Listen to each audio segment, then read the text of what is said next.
Hello everyone, I am सुगम। Welcome back. तो कैसे हो आप सब? आई होप आप सब अच्छे होंगे। स्वागत है आप सभी का आपके अपने एसपी स्टडी यूट्यूब चैनल पर। तो गाइस, आज हम इस वीडियो में लेकर आए हैं जो आपका समाज शास्त्र का पेपर है वो किस तरह से इस बार का आएगा, कौन से ऐसे क्वेश्चन हैं जो इस बार के बोर्ड एग्जाम के लिए इम्पोर्टेंट हैं। तो पूरा पेपर का आज हम फुल सॉल्यूशन यहाँ पर लेकर आए हैं, तो आप इस वीडियो में एंड तक बने रहें, ठीक है। तो पहले हम उन क्वेश्चंस को देखेंगे जो 10 क्वेश्चन आते हैं बहुविकल्पीय प्रश्न, वो कौन कौन से आ सकते हैं इस बार के बोर्ड एग्जाम में, उनको पहले हम देखेंगे, ठीक है। तो यहाँ पर जो आपका फर्स्ट है वो दिया गया है कि सत्य शोधन समाज की स्थापना कब हुई, ठीक है। क्वेश्चन क्या है, सत्य शोधन समाज की स्थापना कब हुई। तो यहाँ पर पहले ऑप्शन देखते हैं। फर्स्ट यहाँ पर दिया गया है कि 1870 में, एंड सेकंड है 1873 में, या फिर 1875 में, या फिर 1877 में। तो सत्य शोधन समाज की स्थापना हुई थी 1873 में। जो सेकंड नंबर का पॉइंट है वो हो जाएगा आपका राइट ऑप्शन, ठीक है। आपको इस तरह से 4 ऑप्शन मिलेंगे, जो आपका राइट है उसी को आपको चूज करके लिख देना है, ओके। तो यहाँ पर राइट ऑप्शन कौन सा हो जाएगा? दूसरा हो जाएगा। 1873 में सत्य शोधन समाज की स्थापना हुई। याद हो गया। अब देखिए, इस तरह से आप वीडियो को देखिए कि छोटे छोटे क्वेश्चन हैं वो आपको यहीं पर याद हो जाएं, ठीक है। अब इसके बाद यहाँ पर नेक्स्ट है, आप देख सकते हो कि जनसंख्या की दृष्टि से विश्व में भारत का कौन सा स्थान है। जनसंख्या की दृष्टि से विश्व में भारत का कौन सा स्थान है। ऑप्शन आपको मिलेंगे पहला, दूसरा, तीसरा या फिर चौथा। तो यहाँ पर जो आपका राइट ऑप्शन है वो हो जाएगा 2 नंबर, दूसरा, ठीक है। इसके बाद यहाँ पर नेक्स्ट आप देख सकते हो जो आपका अगला प्रश्न है वो यहाँ पर दिया गया है। देखिए, नेक्स्ट है कि चिपको आंदोलन का संबंध किस राज्य से है। और ये जो आपका क्वेश्चन है कई बार पूछा भी गया है बोर्ड एग्जाम में। तो चिपको आंदोलन का संबंध किस राज्य से है। ऑप्शन मिलेंगे उत्तर प्रदेश से या फिर उत्तराखंड से, एंड तीसरे नंबर पर ऑप्शन आपका है मध्य प्रदेश से, और चौथे नंबर पर ऑप्शन है आंध्र प्रदेश। तो यहाँ पर जो आपका सही ऑप्शन है वो हो जाएगा दूसरा, उत्तराखंड, ठीक है। चिपको आंदोलन का संबंध किस राज्य से है? उत्तराखंड से है, ठीक है। अब इसके बाद यहाँ पर जो आपका नेक्स्ट प्रश्न है वो दिया गया है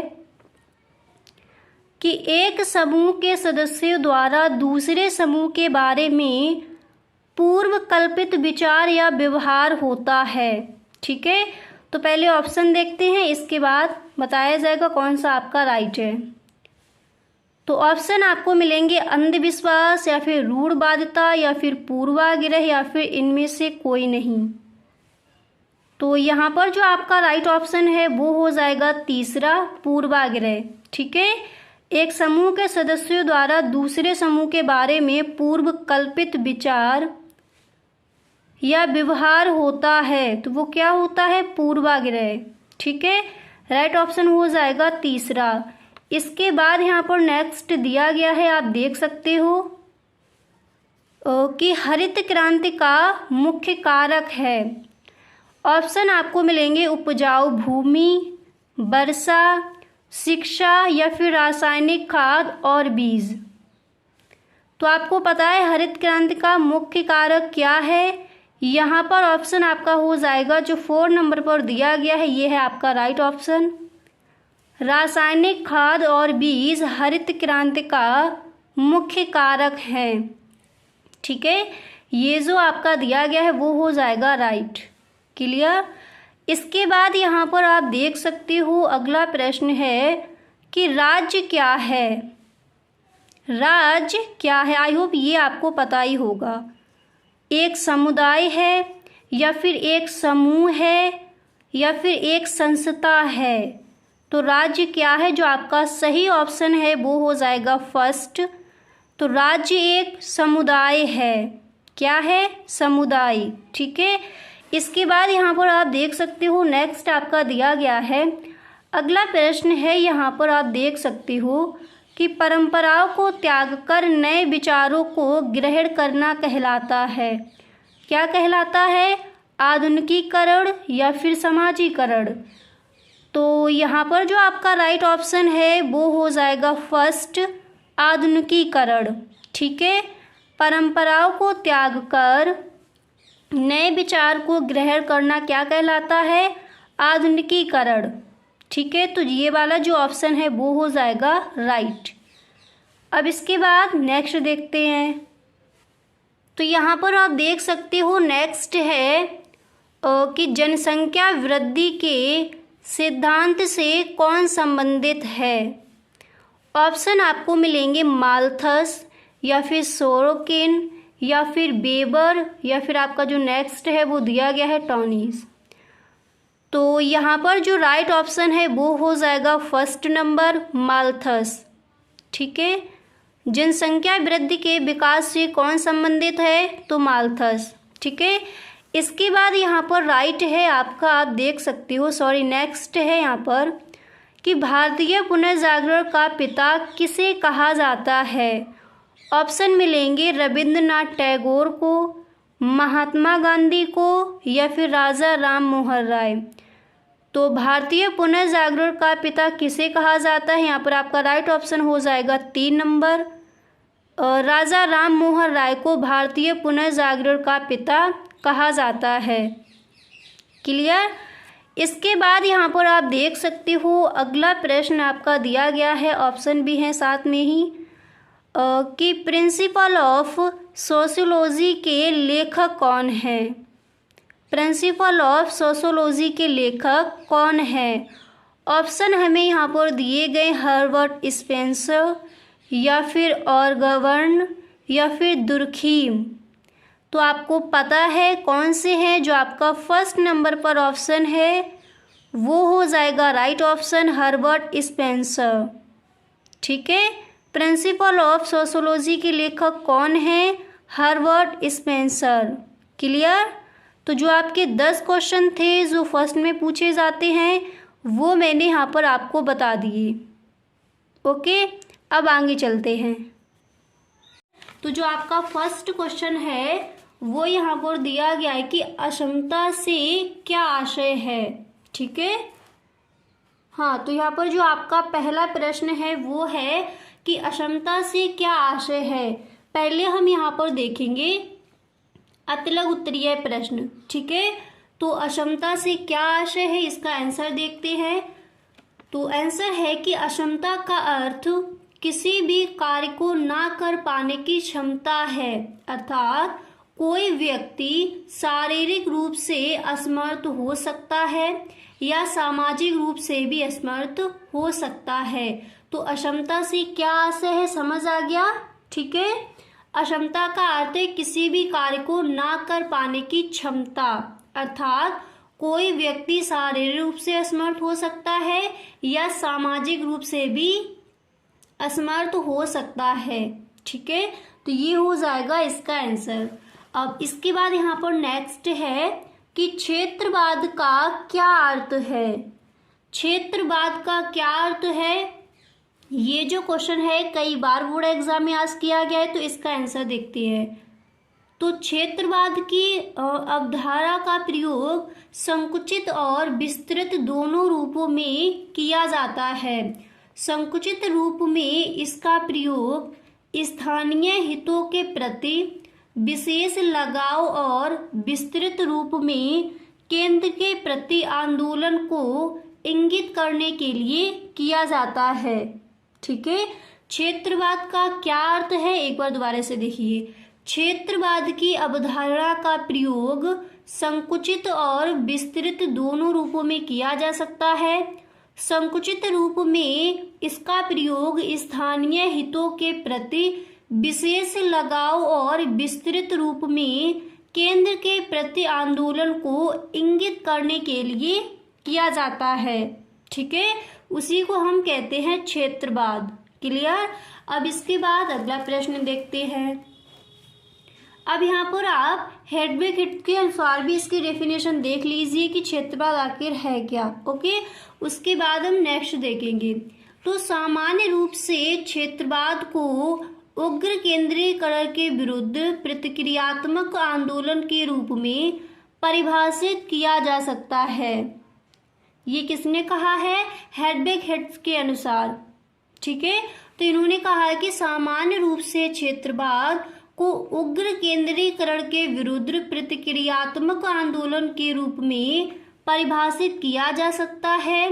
क्षेत्रीय आंदोलन भौगोलिक अलगाव, स्वतंत्र ऐतिहासिक परंपरा, प्रजातियां, जातियां अथवा धार्मिक विशिष्टता तथा स्थानीय हितों जैसे तत्वों या उनमें से दो या दो से अधिक के मिश्रण का परिणाम होता है। ठीक है, यहाँ पर देखिए ये प्रजातीय लिखा है। ठीक है, प्रजातीय जातीय। ओके, यहाँ पर थोड़ा मिस्टेक है। तो जैसे तत्वों या उनमें से दो या दो से अधिक के मिश्रण का परिणाम होता है। समझ आ गया। अब इसके बाद नेक्स्ट क्वेश्चन देखते हैं।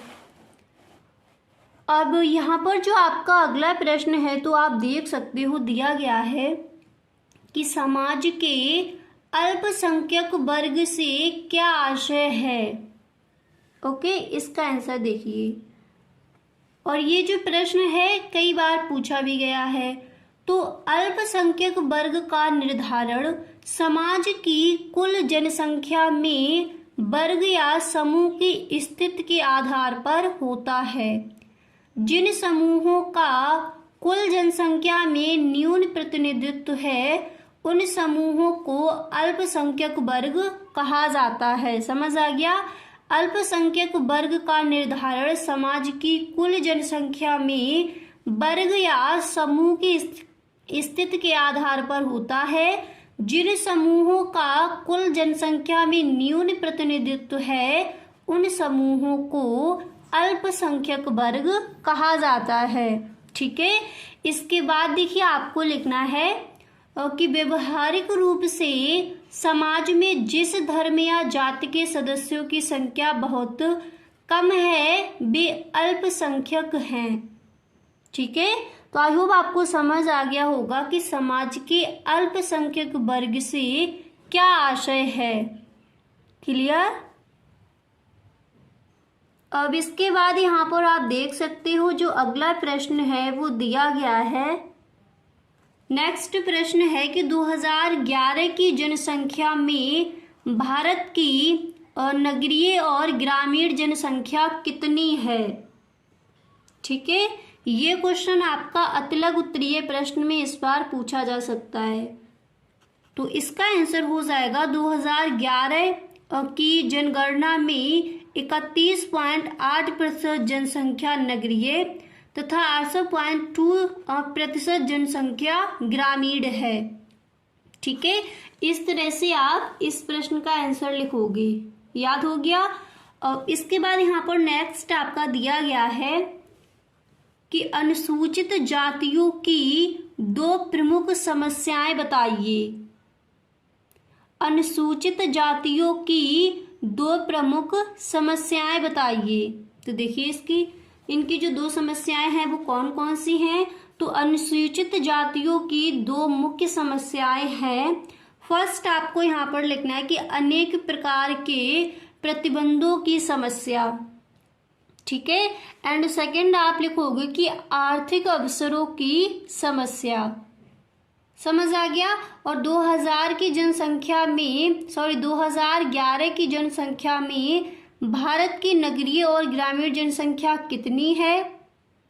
तो 2011 की जनसंख्या में 31.8% जनसंख्या नगरीय तथा 8.2% जनसंख्या ग्रामीण है।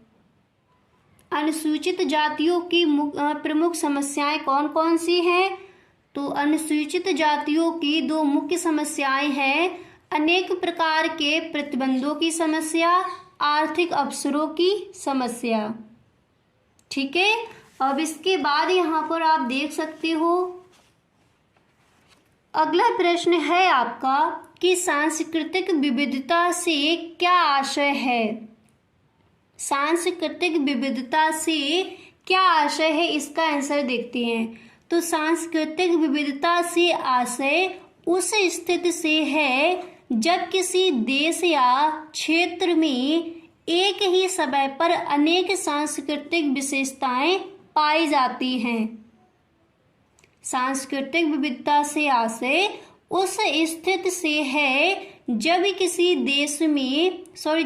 देश या क्षेत्र में एक ही समय पर अनेक सांस्कृतिक विशेषताएं पाई जाती हैं। इसके बाद आप लिखोगे कि भाषागत एवं भौगोलिक विचारधाराओं तथा कलाओं की पर्याप्त विविधता पाई जाती है। ठीक है, तो आई होप आपको समझ आ गया होगा कि सांस्कृतिक विविधता से क्या आशय है। इसका जो आंसर है वो आप किस तरह से लिख कर आओगे। ठीक है, अब यहाँ पर आप देख सकते हो नेक्स्ट प्रश्न, ये आपका very very most important question है। अच्छे से आप इस प्रश्न को तैयार कर लीजिए इस बार के बोर्ड एग्जाम के लिए। तो क्वेश्चन आपका है कि दबाव समूह या हित समूह से आप क्या समझते हैं। ठीक है, दबाव समूह या हित समूह से आप क्या समझते हैं, क्वेश्चन आपका दिया गया है। तो इसका आंसर हो जाएगा कि समाज के कुछ संगठित समूह अपने अपने हितों की सुरक्षा के लिए शासन पर ऐसे कानूनों को पारित करने या ऐसी नीति का अनुसरण करने के लिए दबाव डालते हैं जिनसे समूह अपने अपने हितों की रक्षा कर सके। ठीक है, ऐसे ही गुटों को राजनीति शास्त्र में दबाव समूह अथवा हित समूह के नाम से संबोधित किया जाता है। तो याद हो गया आंसर, एक बार दोबारा से देख लीजिए। यहीं पर आपको सारे जो भी आपको क्वेश्चन बताए जाएं उनके आंसर यहीं पर आपको समझ लेनी है। ठीक है, तो दबाव समूह या हित समूह क्या है, समाज के कुछ संगठित समूह अपने अपने हितों की सुरक्षा के लिए शासन पर ऐसे कानूनों को पारित करने या ऐसी नीति का अनुसरण करने के लिए दबाव डालते हैं जिनसे समूह अपने अपने हितों की रक्षा कर सके।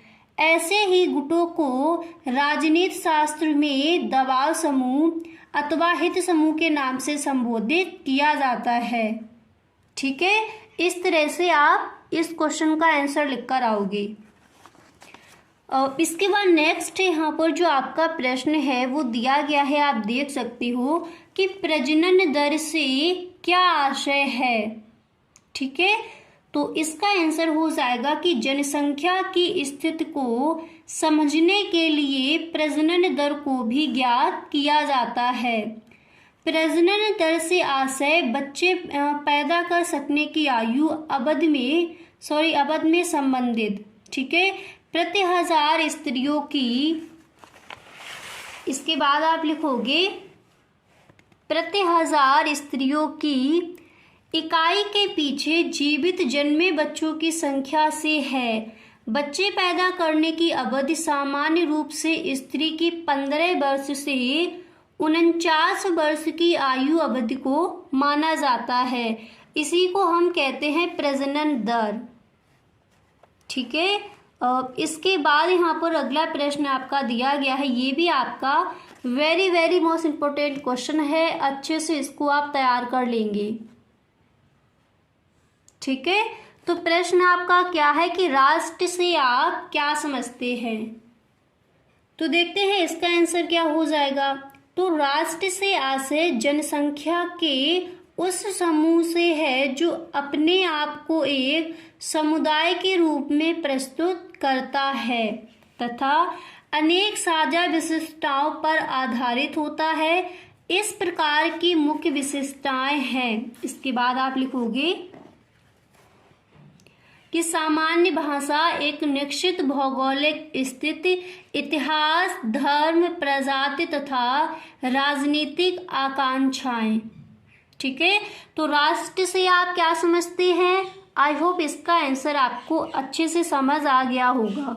ठीक है, अब यहाँ पर हम देखेंगे कि जो हमारे लघु उत्तरीय प्रश्न है वो कौन कौन से हमें तैयार कर लेने हैं इस बार के बोर्ड एग्जाम के लिए।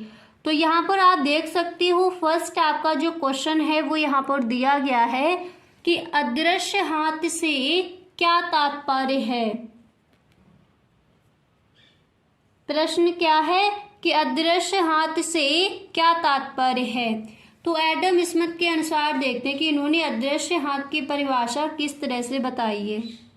ठीक है, तो एडम स्मिथ ने कहा कि अदृश्य हाथ एक अदृश्य तंत्र को संदर्भित करता है जो संसाधनों की आपूर्ति और मांग के बीच संतुलन बनाए रखता है। इस प्रकार ऐसा प्रतीत होता है कि कोई एक अदृश्य बल यहाँ काम करता है जो इन व्यक्तियों के लाभ की प्रवृत्ति को समाज के लाभ में बदल देता है।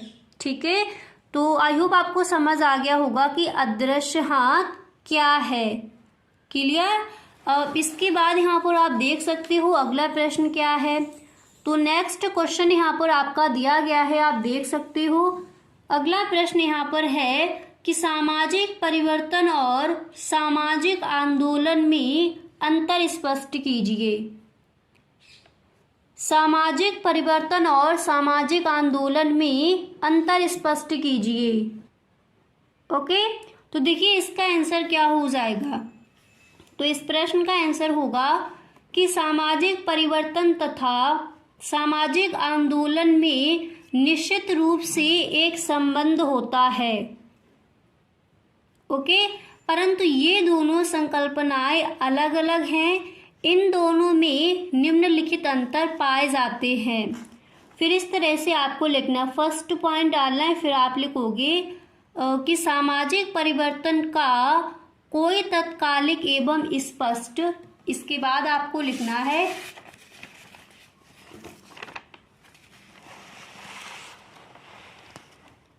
स्पष्ट उद्देश्य नहीं होता। ठीक है, स्पष्ट उद्देश्य नहीं होता। फिर आप लिखोगे कि बस प्रत्येक सामाजिक आंदोलन का कोई निश्चित उद्देश्य अवश्य होता है। उद्देश्य की प्राप्ति हो जाने पर आंदोलन समाप्त कर दिया जाता है। ठीक है, इसके बाद सेकंड पॉइंट डालकर फिर आपको यहाँ पर लिखना है कि सामाजिक परिवर्तन की प्रक्रिया अचेतन रूप से चलती रहती है। इसके लिए किसी समूह या वर्ग को संगठित होकर किए जाते हैं तथा इसके लिए संबंधित समूह या वर्ग को संगठित होकर प्रयास करने पड़ते हैं। ओके, इसके बाद यहाँ पर आप थर्ड पॉइंट डालोगे। फिर यहाँ पर आपको लिखना है कि सामाजिक परिवर्तन एक निरंतर चलने वाली प्रक्रिया है। इससे भिन्न सामाजिक आंदोलन सीमित अवधि के लिए होते हैं। ठीक है, तो इस तरह से आपको अंतर लिखकर बता देना है। ठीक है, एंड इसके बाद यहाँ पर अगला प्रश्न जो है वो यहाँ पर आप देख सकते हो कि सामुदायिक पहचान क्या होती है और वह कैसे बनती है। क्वेश्चन क्या है, प्रश्न आपका है कि सामुदायिक पहचान क्या होती है और वह कैसे बनती है, इसको हमें समझाना है। गाइस, अगर आपको ये वीडियो सच में पसंद आ रहा है तो आप इस वीडियो को एक लाइक जरूर कर दें, और अगर अभी तक आपने चैनल सब्सक्राइब नहीं किया है तो आप इस चैनल को सब्सक्राइब कर लीजिए, क्योंकि ऑल सब्जेक्ट के जो भी आपके इंपॉर्टेंट क्वेश्चन हैं, मॉडल पेपर है, उनके फुल सॉल्यूशन आपको मिलेंगे इसी चैनल पर। ठीक है, यहाँ पर इसका आंसर आप देख सकते हो कि प्रत्येक व्यक्ति को अपने अस्तित्व बनाए रखने हेतु एक स्थायी पहचान की आवश्यकता होती है। सामाजिकरण की प्रक्रिया द्वारा हमें पता चलता है कि हमारे माता पिता, परिजन, नातेदार, समूह या समुदाय कौन सा है। समुदाय ही हमें भाषा और सांस्कृतिक मूल्य प्रदान करता है तथा हमारी स्वयं की पहचान को बनाता है।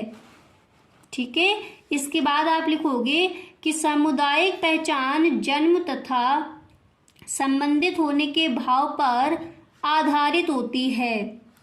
यह हमें किसी अर्जित योग्यता या उपलब्धि के आधार पर प्राप्त नहीं होती।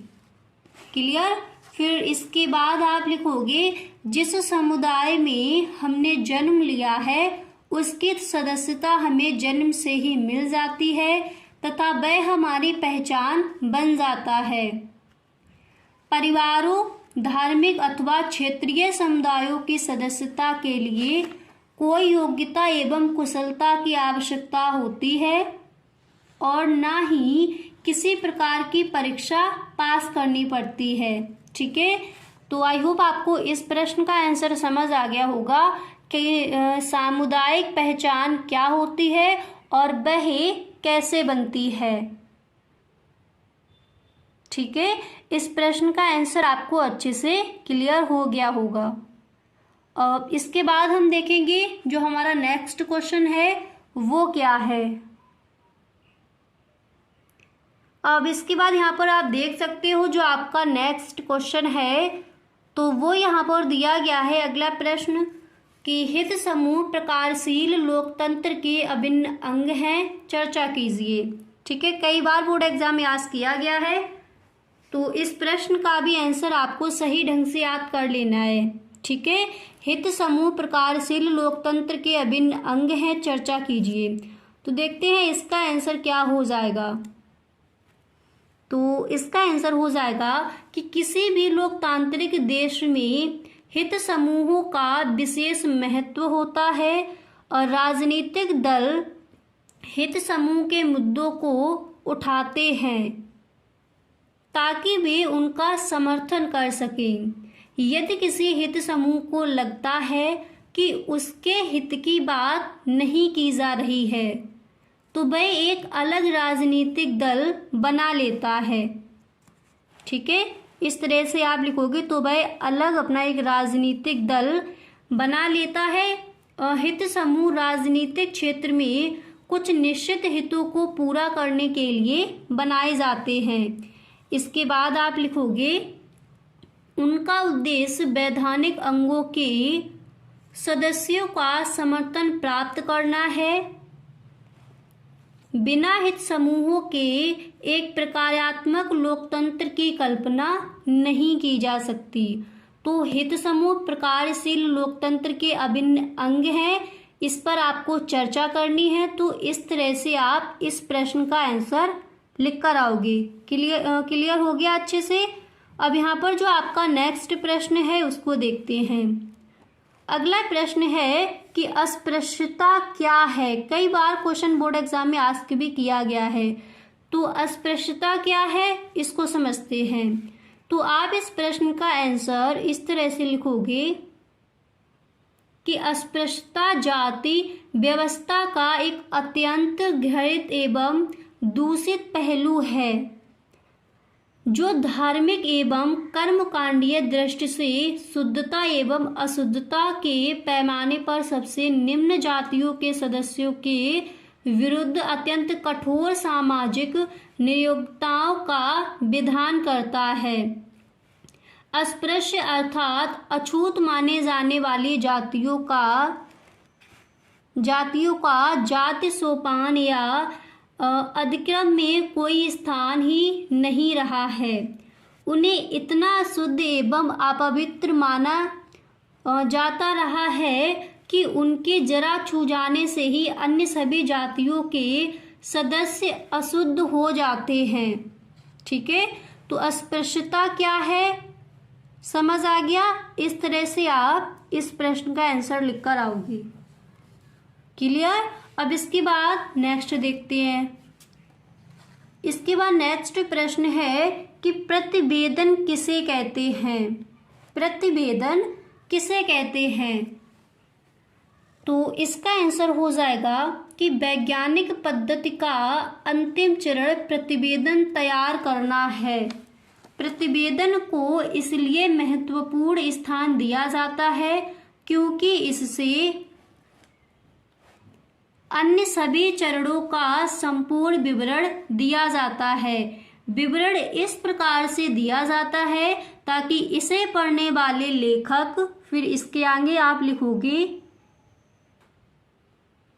लेखक जो कहना चाहता है उसे समझ सके। ठीक है, इसके बाद आप लिखोगे इससे अध्ययन के समय आई कठिनाइयों तथा अन्य अनुभवों का भी संक्षेप में विवरण दिया जाता है। ठीक है, इस तरह से आप इस प्रश्न का आंसर लिखकर आओगे। अब इसके बाद यहाँ पर आप देख सकते हो जो आपका नेक्स्ट प्रश्न है वो यहाँ पर दिया गया है कि कृषक समाज क्या है। कृषक समाज क्या है, तो इसका आंसर हो जाएगा कि कृषक समाज की अवधारणा के जनक रेडफील्ड है। रेडफील्ड के अनुसार देखिए कृषक क्या है, इसकी परिभाषा रेडफील्ड ने क्या दी है उसको समझते हैं। तो कृषक उन्हें कहा जा सकता है जो कि कृषि अपने निर्वाह के लिए करते हैं। ठीक है, इसके बाद फिर आपको लिखना है कि कृषक समाज में थोड़ी बहुत आर्थिक असमानता हो सकती है, किंतु ये अपेक्षाकृत एवं अस्थिकृत एवं अविभेदीकृत समुदाय होता है। तो आई होप क्लियर हो गया होगा कि कृषक समाज क्या है। अब इसके बाद अगला प्रश्न देखते हैं। Very very most important question है, अच्छे से हरित क्रांति को आपको अच्छे से तैयार कर ही लेना है। ठीक है, तो क्वेश्चन आपका है कि भारत में हरित क्रांति के सामाजिक आर्थिक प्रभाव की विवेचना कीजिए। तो देखिए आर्थिक समाज क्या है, हरित क्रांति क्या है। तो ग्रामीण भारत का प्रमुख व्यवसाय कृषि रहा है।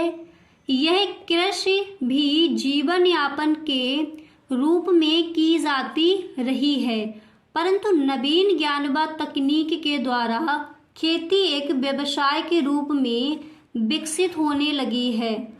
ठीक है, इसके बाद यहाँ पर देखिए इस तरह से आपको हेडिंग डालनी है कि हरित क्रांति के सामाजिक आर्थिक परिणाम। ओके, फिर आप लिखोगे कि ग्रामीण समाज में असमानताओं में वृद्धि। जो फर्स्ट हेडिंग है वो आपको क्या डालनी है, ग्रामीण समाज में असमानताओं में वृद्धि। फिर आप इसमें लिखोगे कि 1960 एवं 1970 के दशक में हरित क्रांति के परिणाम स्वरूप ग्रामीण समाज में असमानताएं बढ़ गईं। ठीक है, इतना लिखने के बाद फिर आप लिखोगे कि हरित क्रांति की फसलें अधिक लाभ वाली थी, इसलिए इनका लाभ अच्छी आर्थिक स्थिति वाले ऐसे किसानों को हुआ जिनके पास जमीन, पूंजी, तकनीक ने पट्टेदार कृषकों से अपनी भूमि वापस ले ली तथा इससे धनी किसान और अधिक संपन्न हो गए। ठीक है, इस तरह से आप लिखोगे। इसके बाद सेकंड हेडिंग यहाँ पर आपको डालनी है। आप देख सकते हो जो आपकी सेकंड हेडिंग है वो यहाँ पर पड़ेगी कि ग्रामीण क्षेत्रों से नगरीय क्षेत्रों में प्रवसन में वृद्धि। यहाँ पर ये दो ही हेडिंगें बताई गई हैं, आपको एक दो और याद कर लेनी है। ठीक है, अगर आप इतना भी करते हो तब भी आपको फुल मार्क्स ही मिलेंगे। तो सेकंड हेडिंग आपको डालिए ग्रामीण क्षेत्रों से नगरीय क्षेत्रों में प्रवसन में वृद्धि। इसमें आप लिखोगे कृषि उपकरणों जैसे टिलर, ट्रैक्टर, थ्रेसर व हार्वेस्टर। इसके बाद यहाँ पर आप देख सकते हो नेक्स्ट यहाँ पर दिया गया है के प्रयोग ने सेवा प्रदान करने वाली जातियों के उन समूहों को बेदखल कर दिया। ठीक है, जो कृषि संबंधी क्रियाकलापों को करते थे। समझ आ गया, एक बार दोबारा से पढ़ती हैं। कृषि उपकरणों जैसे टिलर, ट्रैक्टर, थ्रेसर व हार्वेस्टर के प्रयोग ने सेवा प्रदान करने वाली जातियों के उन समूहों को बेदखल कर दिया जो कृषि संबंधी क्रियाकलापों को करते थे। ठीक है, तो ये हो जाएगा आपका आंसर। अब यहाँ पर आप देख सकते हो कि विस्तृत उत्तरीय प्रश्न कौन कौन से हैं। जो इस बार के बोर्ड एग्जाम के लिए इम्पोर्टेंट हैं, जो आपको तैयार करने हैं, उनको यहाँ पर हम देखते हैं। तो फर्स्ट है कि